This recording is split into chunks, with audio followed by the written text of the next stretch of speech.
تو یہی جو عام دنوں میں تہجد کی نماز ہوتی ہے اسے ہی رمضان میں تراویح کہتے ہیں، یہ کوئی نئی نماز نہیں ہوتی ہے۔ اب ذرا غور کریں کہ سیدنا ابو سلمہ بن عبد الرحمن رضی اللہ عنہ، متفق علیہ، صحیح بخاری صحیح مسلم کی حدیث ہے، بیان فرماتے ہیں کہ میں نے ام المؤمنین سیدہ عائشہ صدیقہ رضی اللہ عنہا سے عرض کی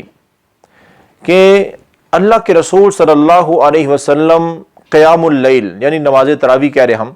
نماز تراویح اب رات کی جو نماز ہے وہ کیسے پڑھتے تھے رمضان میں؟ حدیث کے الفاظ کیا کہ میں نے پوچھا رمضان میں کیسے پڑھتے تھے؟ تو ام المؤمنین رضی اللہ عنہا بیان فرماتی ہیں کہ نبی کریم صلی اللہ علیہ وسلم عشاء کے بعد اور فجر سے پہلے پوری رات کے دوران جو آپ نماز پڑھتے تھے رمضان، اب حدیث کے الفاظ ہیں، رمضان ہو یا رمضان کے علاوہ کوئی وقت ہو،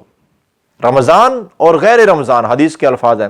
آپ نے ہمیشہ رمضان اور رمضان کے علاوہ 11 رکعتن، آپ ہمیشہ 11 رکعتیں رات کی نماز پڑھتے تھے، تہجد ہو، قیام اللیل ہو یا تراویح ہو، کچھ بھی کہہ رہے، رات کی نماز آپ، حدیث کے الفاظ کیا ہے؟ صحیح بخاری، میں بار بار حوالہ اس لیے دے رہا ہوں کہ کوئی شک نہ رہے، صحیح بخاری صحیح مسلم حدیث کی سب سے معتبر ترین کتابیں، کیا فرماتی ہیں ام المؤمنین رضی اللہ عنہا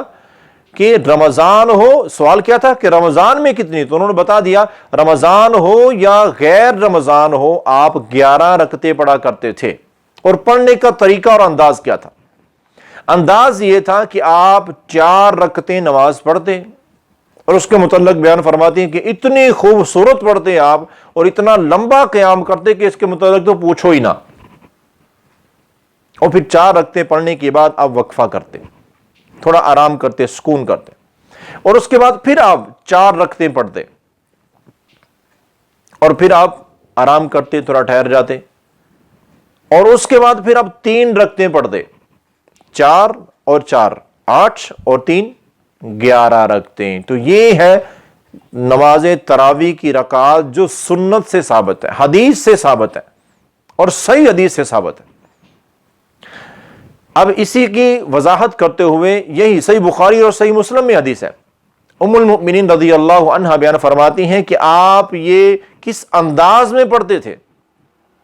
اب پورا انداز دیکھیں نا، کوئی چیز چھوڑی نہیں ہے۔ یصلی، نبی کریم صلی اللہ علیہ وسلم نماز پڑھتے، یصلی 11 رکعتن، آپ جو 11 رکعتیں پڑھتے اس کی وضاحت فرما دی، اس کی وضاحت فرماتی ہیں کہ آپ ایسے پڑھتے، یسلم بین کل رکعتین،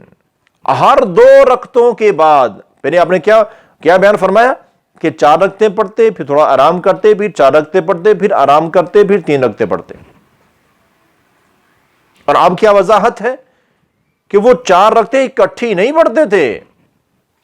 یسلم بین کل رکعتین، ہر 2 رکعتوں کے بعد سلام پھیرتے تھے، 2 رکعتیں کر کے تہجد کی نماز، قیام اللیل، نماز تراویح 2 رکعتیں کر کے پڑھنی چاہیے، اکٹھی پڑھنا سنت سے ثابت نہیں ہے، 2 کر کے 10 رکعتیں آپ پڑھتے، اور حدیث کے الفاظ یسلم بین کل رکعتین، ہر 2 رکعتوں کے بعد آپ سلام پھیرتے تھے، ویوتر بواحدہ، اور آخر میں جا کے 1 رکعت آپ وتر پڑھا کرتے تھے۔ صحیح بخاری اور صحیح مسلم، 2 کر کے 10 رکعتیں پڑھیں، جیسے کہ ہم لوگ دیکھتے ہیں کہ بیت اللہ میں، خانہ کعبہ میں کیا ہوتا ہے، ایک امام 10 رکعتیں پڑھا کے جاتا ہے، وہ سنت، اسی حدیث کے مطابق، سنت کے مطابق کہ آپ 2 رکعتیں کر کے 10 رکعتیں نماز پڑھتے تھے، اس کے بعد 1 وتر۔ اور ایسے ہی بیت اللہ میں ہوتا ہے کہ ایک امام صاحب آتے ہیں اور وہ 10 رکعتیں نماز پڑھاتے ہیں، اس کے بعد وہ چلے جاتے ہیں۔ اب دوسرے امام صاحب آتے ہیں، وہ بھی 10 ہی پڑھاتے ہیں۔ اب یہ نفل عبادت ہے نا، چاہے 100 رکعتیں پڑھ لو، لیکن وہ جو 10 رکعتیں پڑھا کے چلے گئے وہ بعد میں ایک رکعت وتر پڑھ لیں گے، سنت کے مطابق ہو جائے گا۔ تو بہرحال یہ ہے سنت طریقہ نماز تراویح پڑھنے کا، 2 کر کے 10 رکعتیں پڑھنی چاہیے۔ یہ جو 8 رکعتیں پڑھ کے پھر 3 وتر الگ کر دیتے ہیں، یہ میری سمجھ میں نہیں آتی بات۔ اب حدیثیں تو میں نے آپ کے سامنے دونوں پڑھ دی ہیں جنہیں مکمل وضاحت ہے،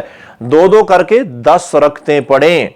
آخر میں جا کے 1 رکعت وتر ہے۔ اگر اس طرح سے ہم یہ نماز تراویح پڑھتے ہیں تو پھر اتنا اجر ہے۔ اب سنیں حدیث پاک کہ آپ نے کیا فرمایا، یہ بھی صحیح مسلم میں، آپ نے فرمایا کہ من قام رمضان ایمانا واحتسابا غفر له ما تقدم من ذنبه،